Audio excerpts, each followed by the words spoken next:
Hoje é terça-feira, novamente, dia de inteligência emocional e arte de educar os filhos.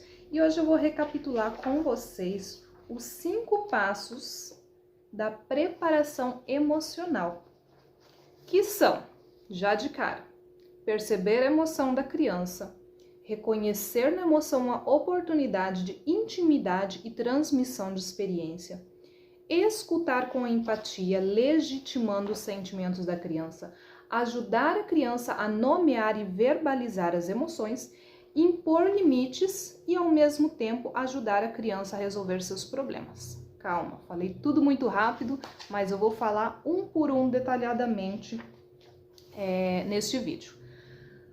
O passo 1, que é perceber a emoção da criança, o autor ele enfatizou muito que antes do passo 1, antecedendo ao passo 1, tem um outro passo que não é nomeado aqui, que na verdade é você perceber a sua emoção. A sua emoção diante da circunstância, diante do que aconteceu. Em primeiro lugar, você precisa perceber. Na pesquisa que foi feita para escrever este livro, eles perceberam que muitos pais e educadores, eles evitam, disfarçam sentimentos por se sentirem, às vezes, despreparados, descontrolados diante da situação, então eles tentam abafar esses sentimentos. E isso não é bom. Você precisa expressar o sentimento, lógico, de uma forma que não vá ferir ninguém, mas a criança precisa saber que você tem sentimento. Foi feita pesquisa com homens e mulheres e ao contrário do que nós pensamos, né, que os homens são insensíveis, diz que não. A sensibilidade é praticamente a mesma diante das situações. A diferença é que a mulher, ela se expressa muito mais, tanto verbalmente quanto fisicamente, né? Com caras e bocas, a mulher se expressa, a mulher chora, a mulher fala. E o homem, talvez por uma cultura machista que nós trazemos já, né, há muito tempo, ele evita tudo isso. E aí a gente tem o homem como sendo um ser insensível, mas na verdade não, ele sente. O fato de você não demonstrar não quer dizer que você não sinta, mas é importante demonstrar. É importante demonstrar para você entender o que você está sentindo e para o seu filho, para o seu educado, no caso, quem você está educando, entender também que você também tem sentimentos, que você também fica com raiva, que você também fica triste, que você também sente mágoa, que você também se sente ferido, porque senão o que acontece? Mais uma vez aquela questão da criança se sentir um peixe fora d'água. Poxa, minha mãe, ela nunca se irrita, meu pai não chora, então eu também não posso chorar, mas eu sinto vontade de chorar, tem alguma coisa de errado comigo?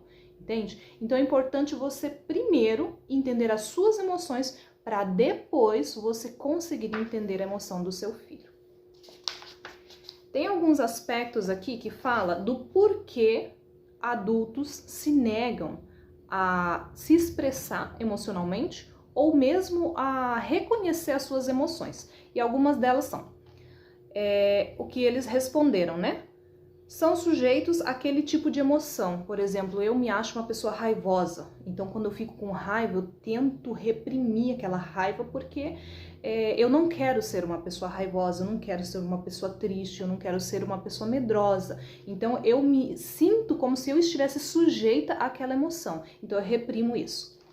Acham que sentem essa emoção de forma excessivamente intensa. Ah, isso não é normal, as outras pessoas não sentem raiva do jeito que eu sinto. Então eu tento dissimular a raiva, eu tento dissimular a tristeza. Tem dificuldade de se acalmar após experimentar sentimentos intensos. A maioria de nós, na verdade, não foi treinado para isso, né? Quando você vê o adulto reagindo, por exemplo, jogando um controle remoto no chão e quebrando por raiva, o que você aprende como criança? Que é assim que você expressa raiva. Aí quando o seu filho tá com raiva e cata um brinquedo e joga no chão, você fala assim, não pode fazer isso. Aí a criança pensa, mas vou fazer o quê? Quando meu pai ficou com raiva, ele catou o controle remoto e tacou no chão. Quando a minha mãe ficou com raiva, ela gritou. E eu faço o quê quando eu tiver com raiva? A criança fica confusa, lógico, né? Adultos ficam confusos e não sabem o que fazer quando se emocionam muito. Às vezes você também não sabe o que fazer e daí você fica confuso e por isso você acaba abafando aquele sentimento.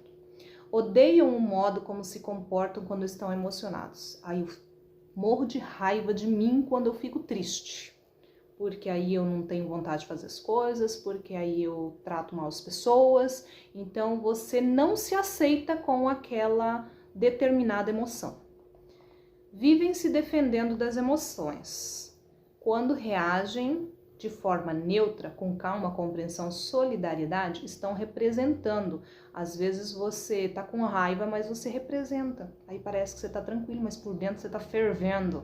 Sabe o que acontece com o passar dos anos? Essas pessoas desenvolvem úlceras, desenvolvem até alguns tipos de câncer, porque ficam reprimindo as emoções. Fazem de conta que tá tudo bem, quando na verdade não tá. Acham que sensibilidade é uma coisa destrutiva e até imoral. Tem gente que acha isso. Acham que precisam de ajuda por causa daquela emoção. Então, de uma maneira geral, tem a emoção como sendo algo ruim. É por isso que eu reprimo. Lógico, né? Se eu tenho orgulho de algo, eu quero mostrar para os outros. Se eu não tenho, se eu sinto vergonha daquilo, eu quero reprimir, eu não quero que ninguém saiba que eu tô sentindo aquilo. A ironia é que, escondendo o que sentem, estes pais podem estar criando filhos ainda com menos capacidade de lidar com as emoções negativas do que teriam se eles, pais, tivessem aprendido a deixar seus sentimentos se manifestarem de uma forma não abusiva.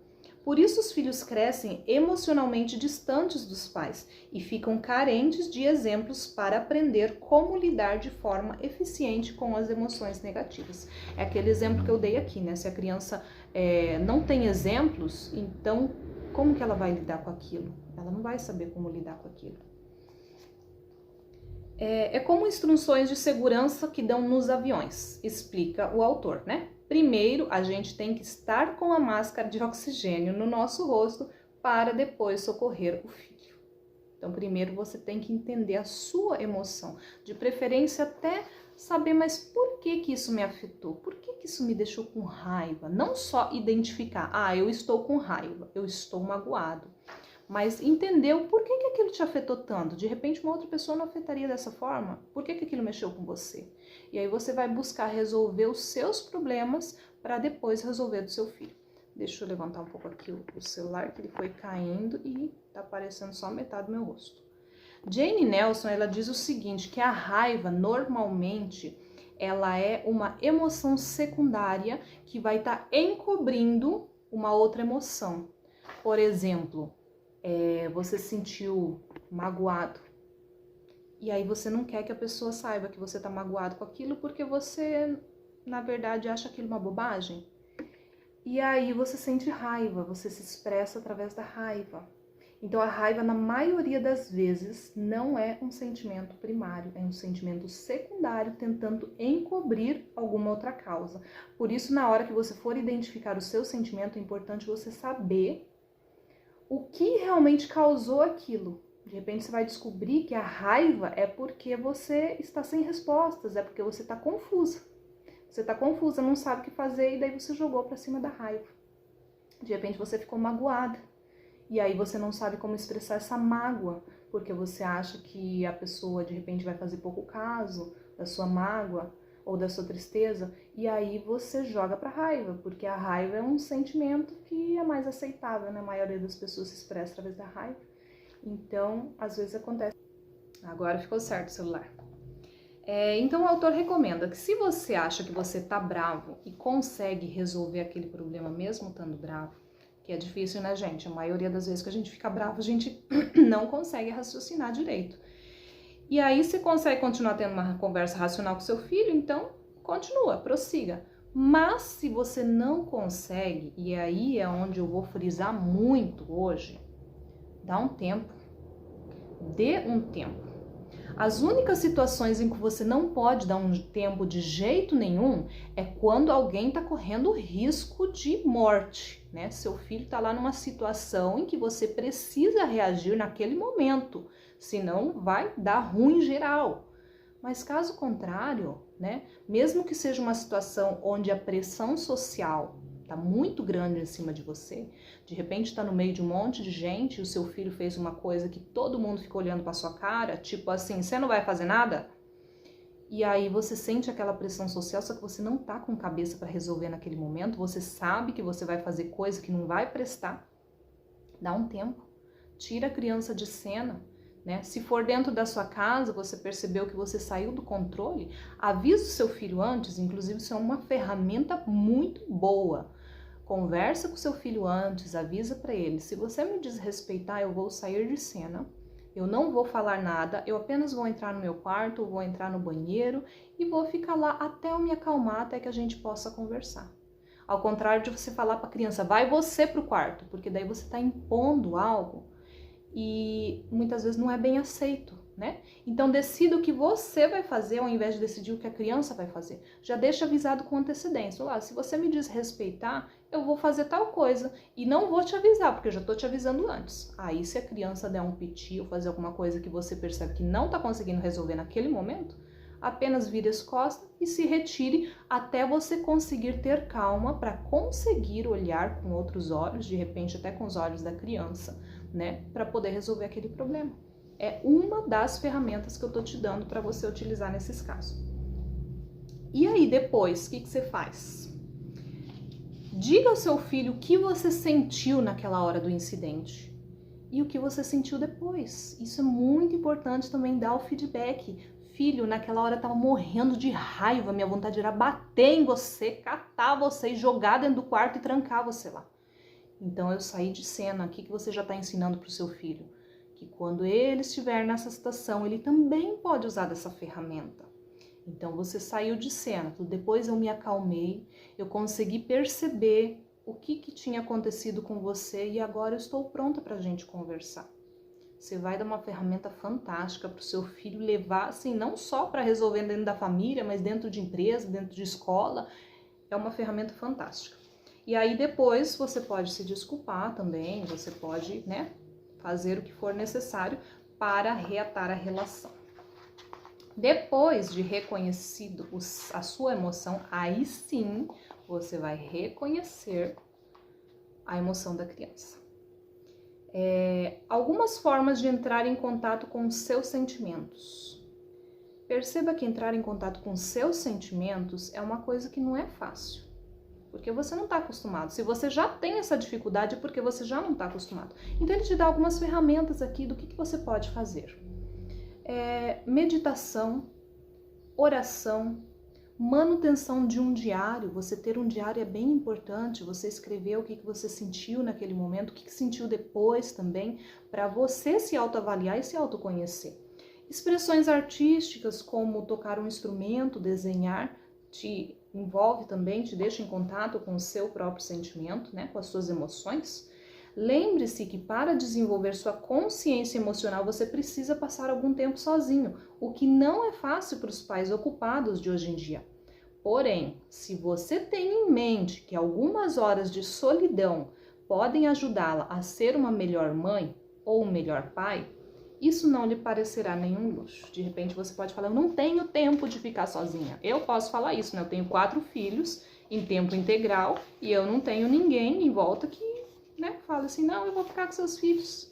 Meu marido trabalha praticamente o dia inteiro, dificilmente ele está disponível. Mas se você entende que de repente 1 horinha por semana vai fazer muita diferença, então faça. O que eu faço aqui em casa? Eu acordo mais cedo.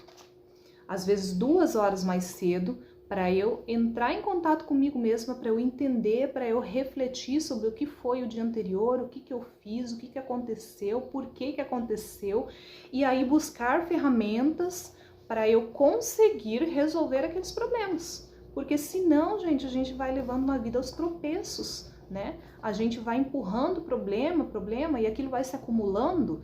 E chega um momento que você estoura, chega um momento que você não aguenta, chega um momento que você fala, meu, o que virou a minha vida? Mas por quê? Porque esses pequenos momentos de 1 horinha por dia ou 1 horinha por semana, de você estar sozinho para você entender o que está acontecendo e tomar outros rumos daquilo que não está sendo legal, faz toda a diferença, tá? Então tá. Agora eu vou falar um pouquinho sobre os sinais de que uma criança está tendo algum problema emocional. Muitas vezes seu filho está tendo problema emocional e você não percebeu. Por quê? Porque ela não está expressando através das emoções, mas ela está expressando fisicamente. Fome exagerada, perda de apetite, pesadelos, queixa de dor de cabeça, dor de estômago. Esses dias atrás a minha filha estava se queixando todos os dias de dor de cabeça, todos os dias, gente. E aí eu olhava para ela e falava, gente, o que está acontecendo com essa menina? Eu tenho alguns históricos, né, de problema na coluna e tal, e isso me gera, sim, dor de cabeça. Então, eu já percebi que ela tem isso um pouco, mas o que gera isso, né? O que gera essa tensão muscular? É o emocional. A tensão muscular gera dor de cabeça, mas o que gera tensão muscular, né? Então, o que eu fiz? Eu comecei a passar mais tempo com ela. Toda vez que ela reclamava de dor, eu sentava do lado dela, né? Na medida do possível, ficava junto, conversava com ela, fazia ela pensar, refletir quando começou a dor. E aí eu percebi o quê? Quando ela estava brincando, ela não reclamava de dor. Lógico que quando a gente brinca e faz alguma coisa legal que a gente gosta, tem a questão dos hormônios, tem a questão da dopamina, né? Que é analgésico, que pode sanar a dor naquele momento. E aí nos momentos que ela, por exemplo, tinha que arrumar o quarto, dava dor de cabeça, ou dava dor de barriga. Então tem a ver com o emocional. Meu filho uma vez chegou pra mim, do nada assim, e falou o seguinte, falou, mamãe, quando você e o pai começam a falar mais alto, ele não falou começam a discutir, mas começam a falar mais alto, meu coração começa a bater forte. Falou desse jeito pra mim. Ele tinha na época 5 ou 6 aninhos. E eu e meu marido, realmente, quando a gente começa a conversar, às vezes de qualquer assunto, a gente muda o tom de voz, a gente, não sei, eles acham que a gente tá brigando. Várias vezes meu filho já chegou e falou assim, vocês estão brigando? A gente fala, não, filho, nós só estamos discutindo o assunto, mas a gente faz de uma forma que parece que tá brigando. E aí as crianças ficam assustadas, olha só. E eu não sabia disso. Aí quando ele falou pra mim, falou, meu coração bate forte. Eu falei, você fica com medo? Ele falou, eu fico. E tudo isso a gente provoca nas crianças, muitas vezes sem querer e sem nem perceber que a gente está provocando. Então tem que levar muito em consideração a forma como a gente age dentro da nossa casa e o que isso está afetando nos nossos filhos. O passo número 2, que é reconhecer a oportunidade de intimidade e orientação. Já falei do passo 1, né? O que antecede ao 1 é você reconhecer a sua emoção. O 1 é você reconhecer a emoção da criança. O 2 é reconhecer na emoção uma oportunidade de intimidade e de orientação, e não um motivo de afronta. Ah, meu filho tá com raiva de mim, quebrou alguma coisa para me afrontar. Não, reconheça nisso uma oportunidade de você se conectar. O passo 3, que é ouvir com empatia. Ouvir não é falar, tá, gente? Não é dizer como a criança tem que se sentir, por que ela não deve sentir aquilo. É ouvir o que ela tem a dizer e legitimar. Também não é concordar. Eu sei que às vezes é difícil você ouvir sem concordar ou discordar. Você só vai ouvir, você não tá lá para ser juiz, você não tá lá para dizer se é certo ou se é errado. É só ouvir, gente. Sei que me parece muito difícil, mas é só isso mesmo, é só ouvir e legitimar o sentimento da criança. Ah, você sentiu medo do escuro? Eu também senti medo do escuro quando era pequena, em certa ocasião. Ou conta a história de alguém que sentiu. Ah, a vovó, ela também sentia, até hoje ela sente medo do escuro e tal. Esses dias tive uma conversa com minha filha a respeito disso. Ela falou, sério, a vovó tem medo do escuro? Eu falei, sim. Quando ela era pequena, teve um trauma e até hoje ela tem que dormir com alguma luz acesa, porque ela sente medo. Aí a criança percebe, opa, não sou só eu que sinto medo. Tem adulto que também sente, então tá tudo bem, né? O passo número 4, nomear e verbalizar as emoções. Não basta só você legitimar, mas a criança tem que entender o que ela tá sentindo. Mas o que você tá sentindo? Tá sentindo frustração? Tá sentindo raiva, tristeza, medo? O que é? Mágoa, né? Ajudar ela a nomear aquilo. E por fim, impor limite, que eu acho que é o passo mais difícil. Depois que você fez todos esses passos, se você parar no 4, não resolveu muito, porque você precisa ajudar a criança a impor limite e a encontrar soluções, e essa questão de encontrar soluções é onde você precisa ter ferramentas disponíveis para você ajudar a criança. Muitas vezes a própria criança vai ajudar você a encontrar soluções. Por exemplo, teve um exemplo aqui do livro que a menina ela levou bronca da professora.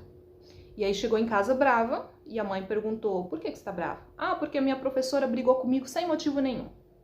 Aí a mãe, que não estava no modo inteligência emocional, né? Ela falou: você deve ter feito alguma coisa para ela brigar com você. Aí a menina ficou brava. Poxa, nem minha mãe me entende, né? Aí depois a mãe percebeu o que ela tinha feito e foi lá, tentou reconectar com a filha, e aí a filha expressou o que tinha acontecido. Ah, eu levantei para apontar um lápis no meio da prova e a professora brigou comigo. Aí a mãe legitimou os sentimentos dela. Eu imagino que você deve ter ficado magoada, porque a sua professora chamou a atenção de você na frente de todo mundo, né?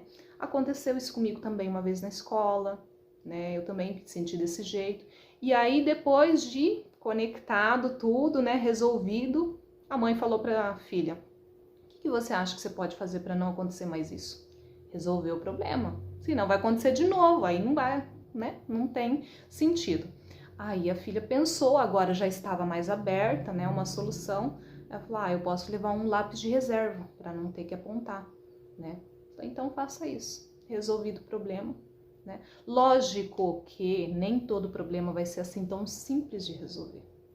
Mas conforme você vai treinando, vai vindo mais ideias, vai vindo ideias novas. Conforme você vai estudando, conforme você vai aplicando, vão vindo ideias novas, tá bom? Já me estendi demais por hoje. Eu acho que foi importante essa informação, só que deu 20 minutos de vídeo. Espero que seja bom para você e que você utilize isso para melhorar a sua vida familiar e a sua conexão com o seu filho, com a sua filha, com o seu cônjuge, com as pessoas que você ama e que são importantes para você, tá bom? Beijo grande e até a próxima.